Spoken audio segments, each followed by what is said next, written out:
C'est ça, rien. Ok, alors Boker Tov à tout le monde. Tout le monde voit ce qui se passe en Israël. Et en tant que juif, on veut tous aider. On veut tous faire en sorte que Bezrat Hashem, on va ramener une victoire totale pour le peuple juif. Parce qu'on sait très bien que dans l'histoire, on a eu plein d'ennemis. Depuis Pharaon jusqu'aux Allemands. Passons par les Grecs, les Romains, Chiti, Brizi, Yévoussi, Girgashi. On a eu plein d'ennemis. Et tout le monde voulait nous exterminer. On est comparé à Kifsar Chad Ben Shevim Zevim, c'est-à-dire comme un petit agneau entre 70 loups. Ils veulent tous nous manger tout cru. Mais on voit tout le temps, Akadosh Baruch Hu Matzilenu Adam. Avec nous, on a le bon Dieu. Alors, tous nos ennemis, durant l'histoire, ils se changent. Un jour, c'est le Hamas, l'autre jour, c'est le Hezbollah, après, c'est les chefs, après, c'est... On va tout le temps avoir des ennemis. Pourquoi? Parce qu'Hachem, il veut nous faire passer un message. Notre existence est un miracle. Ne pensez pas que le fait que vous avez le Mossad, le fait que vous avez l'armée israélienne, alors non, c'est moi, le patron. Et comme le rabbi, une fois, il a dit à la guerre de Kippour, c'est qui le grand général de l'armée? Parce qu'il y avait, ça venait de partout, du monde entier. Tout le monde voulait, pas le monde entier, mais une grande partie des gens autour d'Israël voulaient exterminer Israël. Le rabbi dit, c'est qui le général de l'armée? C'est le bon Dieu. Le général de notre armée de Tzahal, c'est qui? C'est le bon Dieu, c'est lui le Ramatkal. Alors, aujourd'hui, je vais commencer avec une question intéressante. Tout le monde se demande plein de questions. Tout le monde voit ce qui se passe. Comment tu peux avoir un bitachon? Comment tu peux te dire que tout va aller bien? Après moi, c'est très bien que plein de fois, ça va pas bien.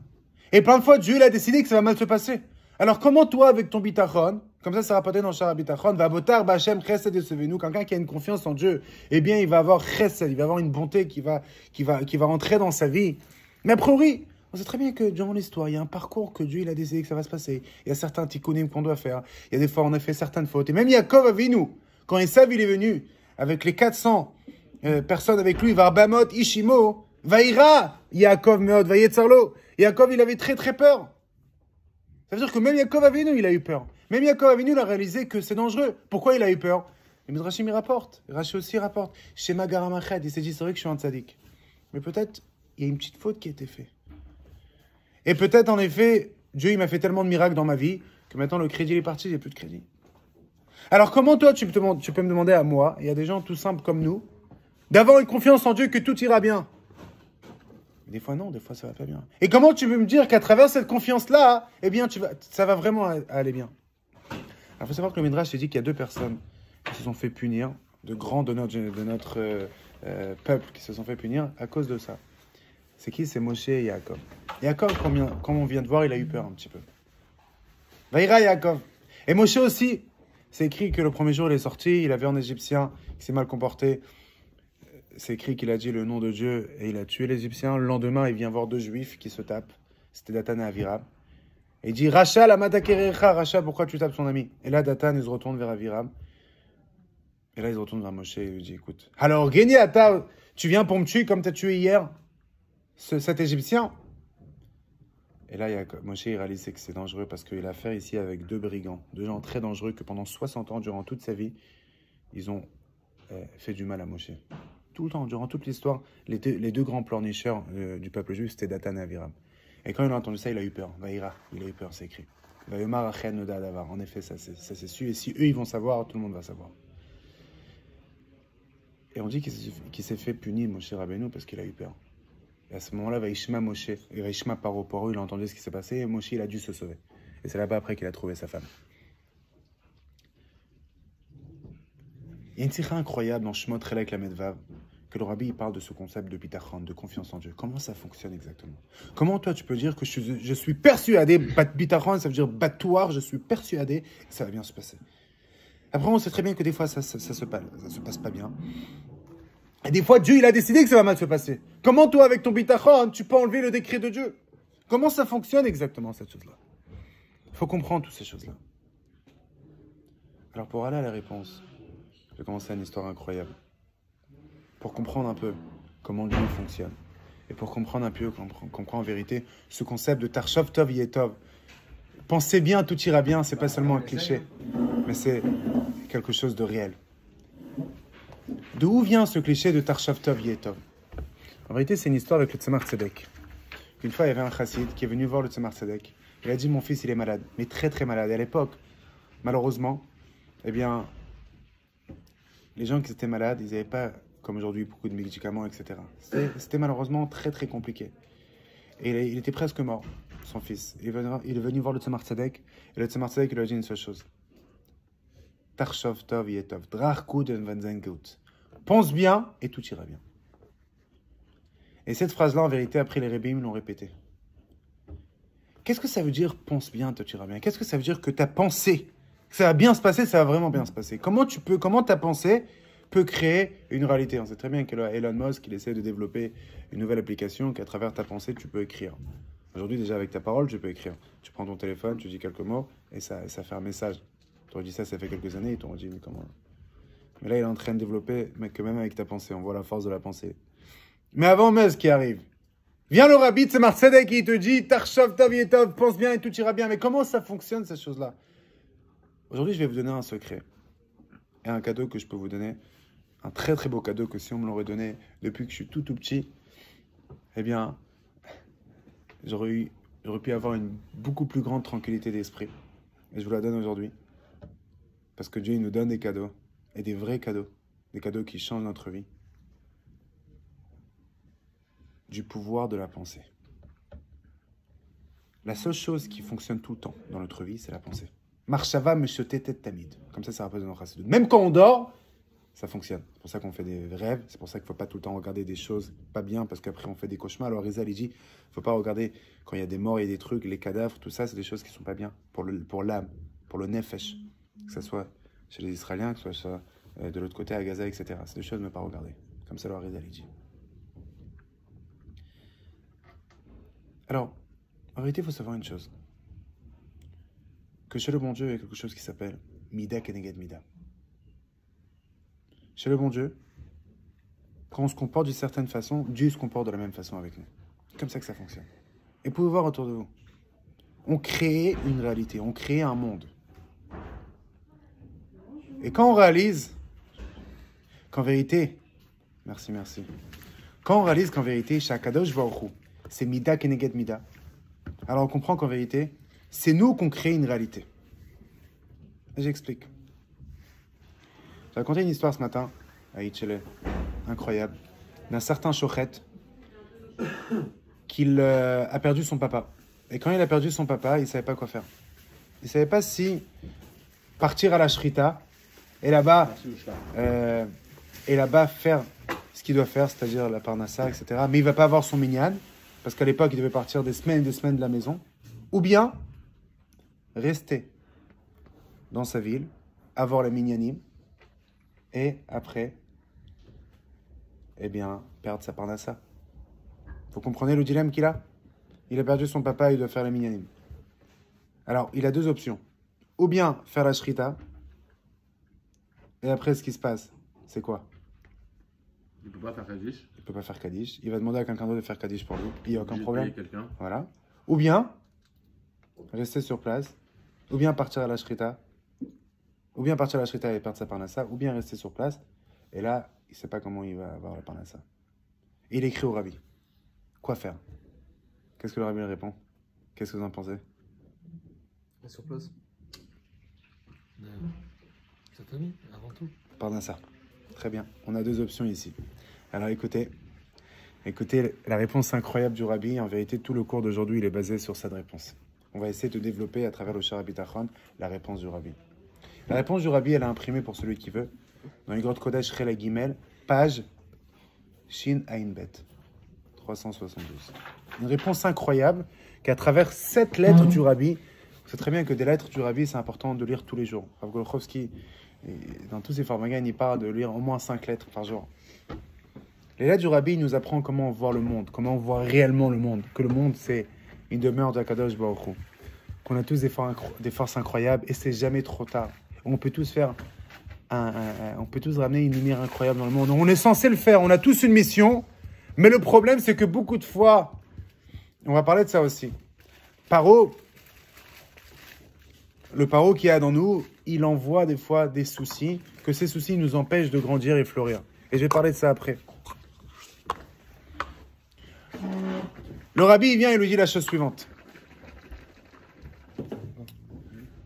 Alpi halacha, en effet, eh bien, Tata Parnassa, comme Reb Levi l'a dit, Et en effet, tu peux partir faire la shrita tranquillement.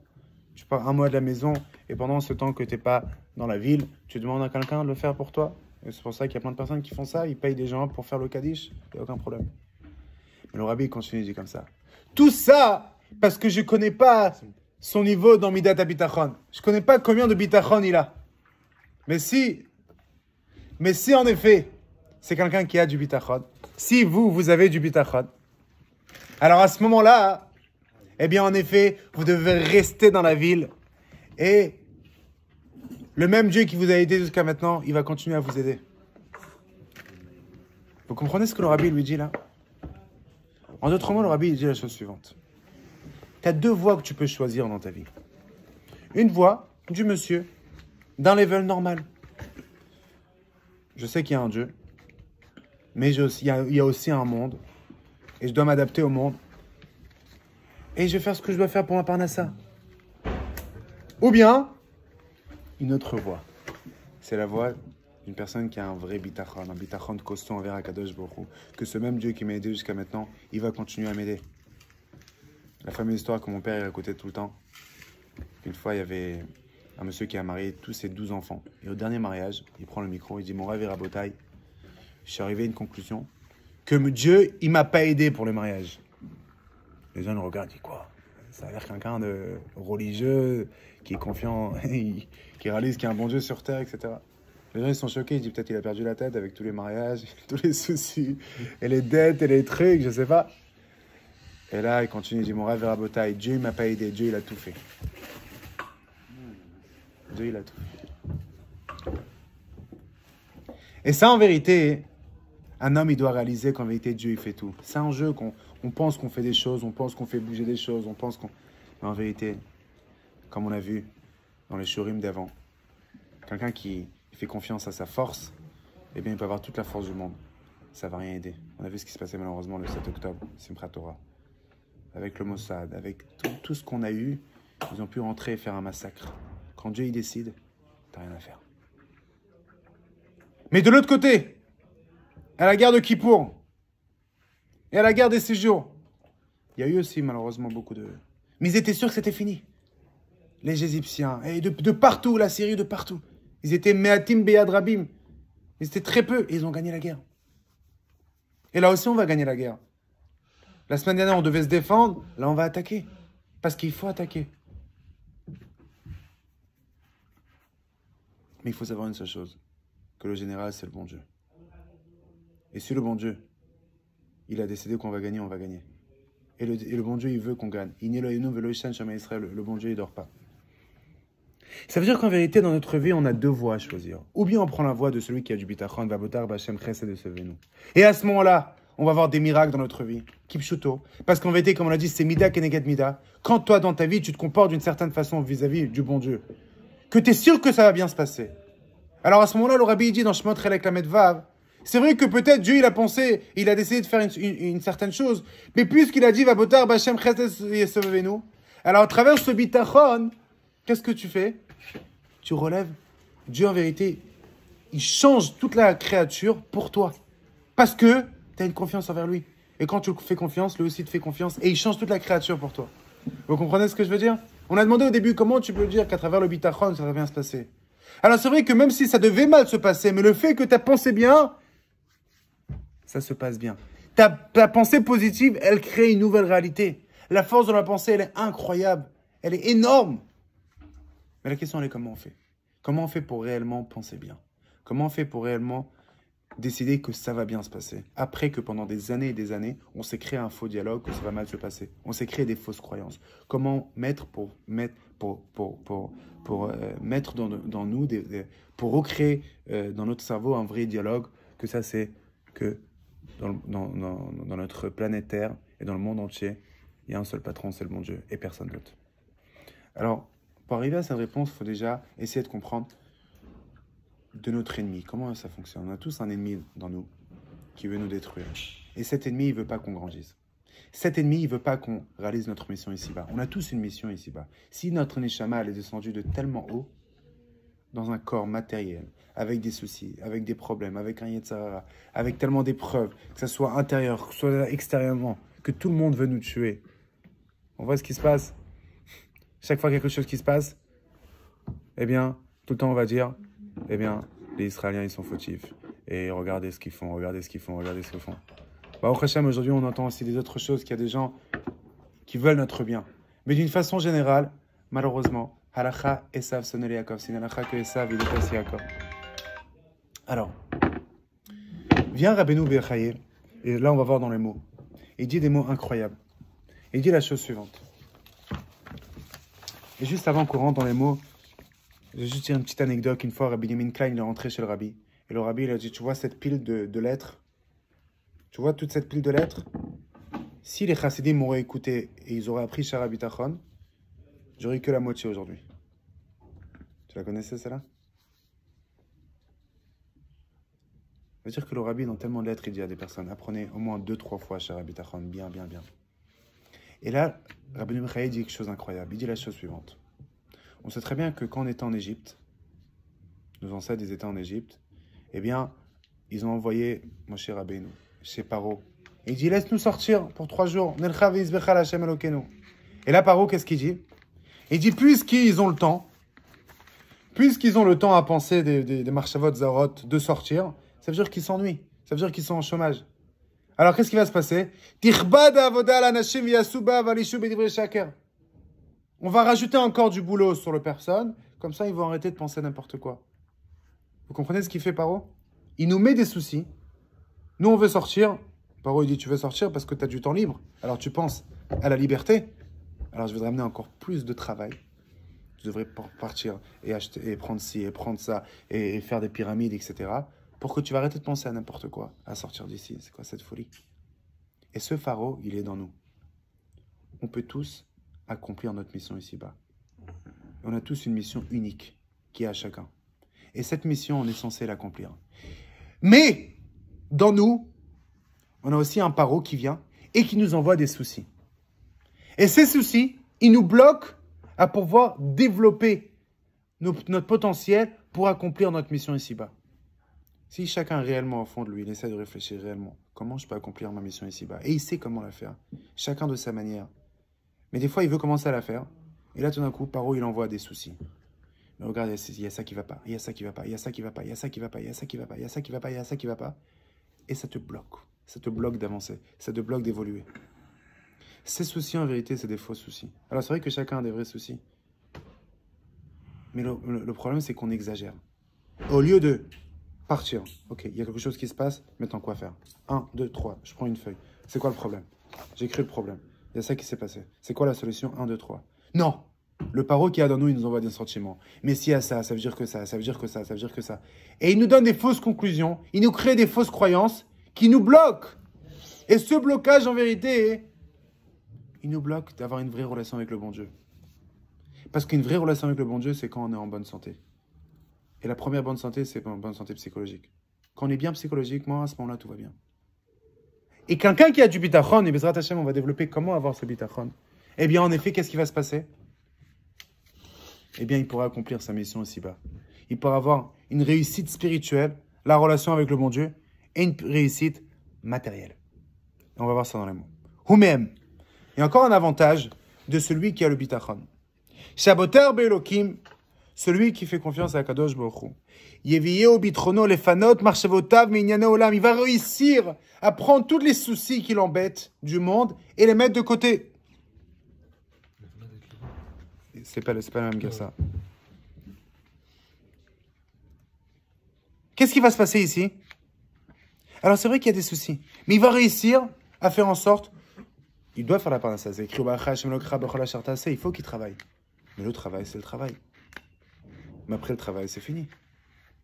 Mais si toute la journée, il se soucie des soucis qui ne servent à rien, alors à ce moment-là, il ne pourrait pas vraiment avancer. Mais quelqu'un qui a du bitachon, il va réussir à mettre tout ça de côté. Ou le ta'eret nafsho, bemaaseh mishmat. Il va réussir à vraiment accomplir sa mission ici-bas. Et quelqu'un qui est vraiment heureux, c'est quelqu'un qui arrive à accomplir sa mission ici-bas. Ve'az, à ce moment-là, yeh bimnuchat nafsho, ve'shalvat marshavotav ve'choser da'agotav l'enyene olam hazeh. Quand il va être tranquille, alors à ce moment-là, en effet, il va réussir vraiment à accomplir sa mission ici-bas.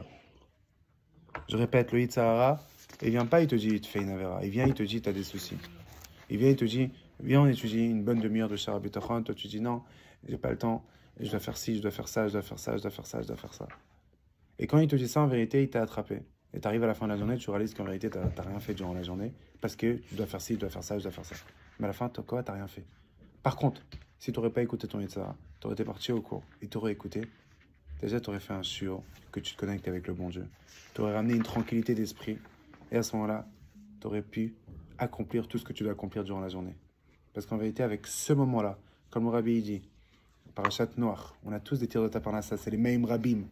C'est les soucis qu'on a. Mais lo yochlu lechavot et ava, ils vont pas réussir à éteindre l'amour qu'on a envers Akadosh Baruch Hu. Mais pour ça, on rentre dans les mots de la Torah, de la Tfila. Et c'est ce qu'on fait maintenant.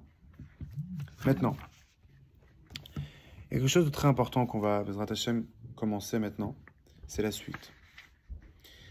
Ça fait 1000 ans. Ils ont développé quelque chose qu'en vérité, aujourd'hui, on réalise que c'était pas vrai.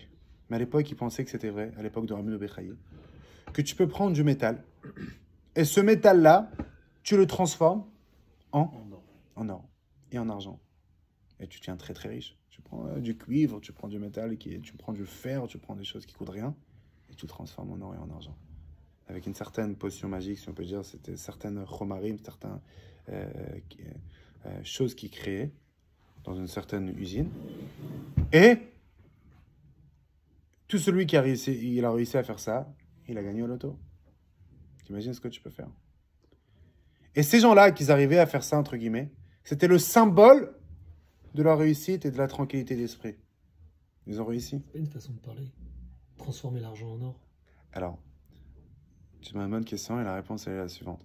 Tu peux chercher sur Wikipédia ou sur tout ça. Eh bien, en effet, ils vont te dire clairement. Bimea Benaïm, ça fait 1000 ans, à l'époque de Rabbeinu Bechaye. Ils pensaient vraiment.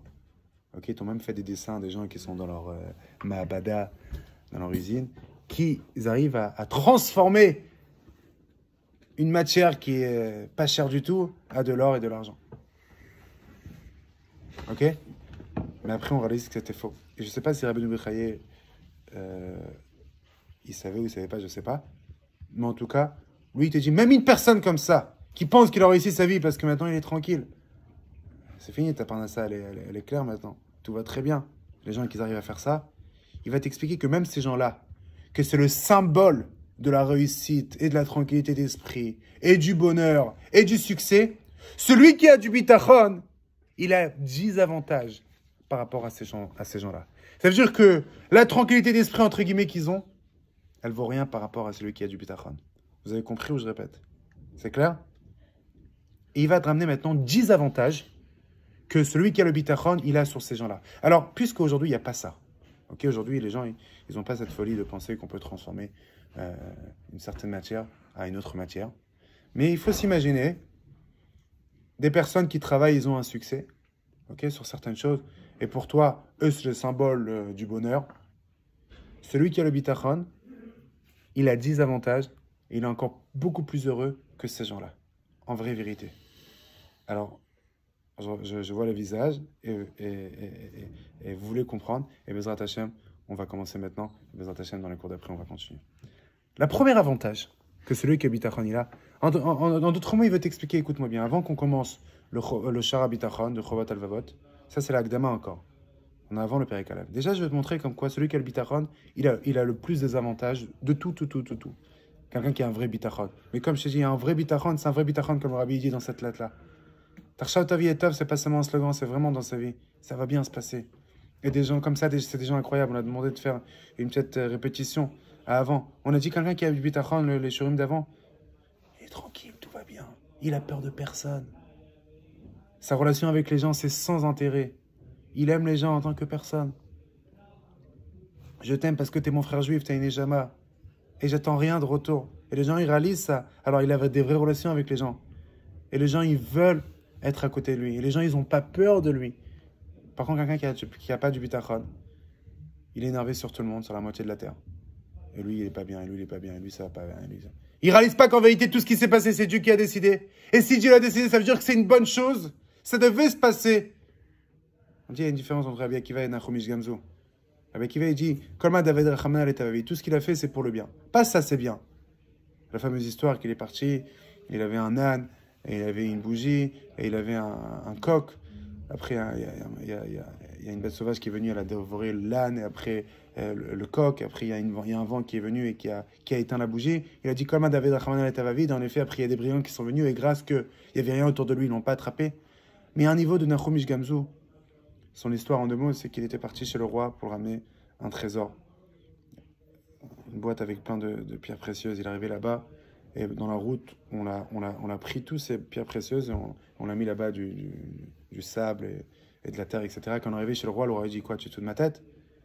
Et là, il a dit, Gamzu le Tova. Ça, c'est pour le bien. Pas, si ça s'est passé, ça veut dire que c'est... Non, ça même, c'est bien. C'est encore un level encore plus grand. Ok? Et qu'est-ce qui s'est passé à la fin? Ils ont vu que il y a Eliyahu qui est venu, il a dit au roi, écoute, ça en vérité, c'est la même terre qu'Abraham a venu quand il a fait la guerre. Il a pris de la terre, il les a jetés, c'est devenu en flèche. Et en effet, il a pu gagner des guerres grâce à ça, etc. Ça veut dire qu'il y a des levels dans le bitachon.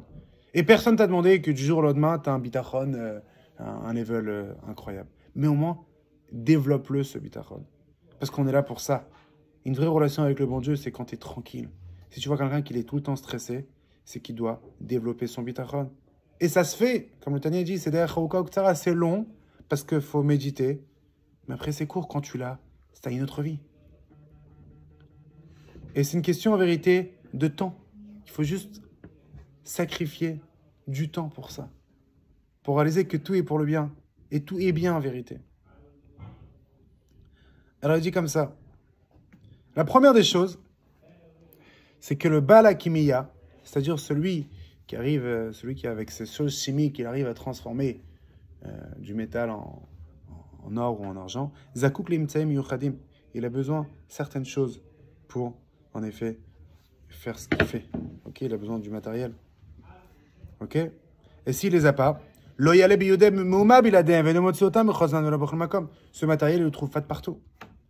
Par contre, Abotar Halachem, quelqu'un qui fait confiance à Dieu, Mezono Batouach, eh bien, ta nourriture, elle est sûre. Mikol Siba Misibotola, mais c'est très bien que c'est le bon Dieu qui le nourrit. Il a peur de rien, il sait très bien que tout le temps ça va bien se passer. C'est vrai que pour faire du pain, eh bien, il faut partir faut récolter, etc. Et après, faire du pain. Mais en vérité, dans le désert, ils avaient de la manne. Et la manne, ils n'avaient rien besoin de faire pour l'avoir, cette manne-là. Et quelqu'un qui a du bitachon, il vit comme s'il était dans le désert.